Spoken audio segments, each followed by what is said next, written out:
قول الله عز وجل أم تأمرهم أحلامهم بهذا. ما معنى كلمة أحلامهم؟ قال هنا الحلم هو العقل والأناه. لذلك يسمى الحليم هو العاقل المتريث. الأحنف يعني كان يضرب مثل في الحلم في الحلم.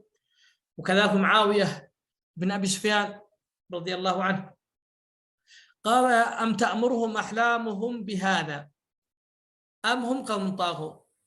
ذكر الله عز وجل في سورة الطور، فعندما ذكروا كانوا يسبون النبي صلى الله عليه وسلم وكذا، فقال أم تأمرهم أحلامهم بهذا، أي بل عقولهم أمرتهم بهذا الكلام المتناقض. فيقول النبي صلى الله عليه وسلم كاهن، مجنون، شاعر، ساحر. أم هم قوم طاغون. الحقيقة أن عقولهم لم تأمر بهذا، فهم يعرفون أنه نبي، لكنهم طاغون معتدون غلبهم ماذا؟ الكبرياء. وقول الله عز وجل كذلك إذا بلغ الأطفال منكم الحلم، أي زمن البلوغ سمي بذلك كون صاحب بجدد ماذا؟ بالعقل.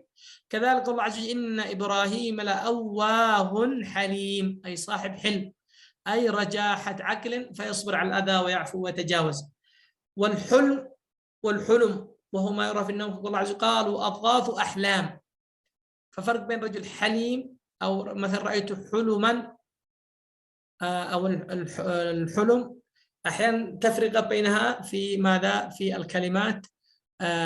كما في فروق قطرب أنه يذكر كلمة واحدة ويذكر لها معانيها في الرفع وفي الضم وفي النصب.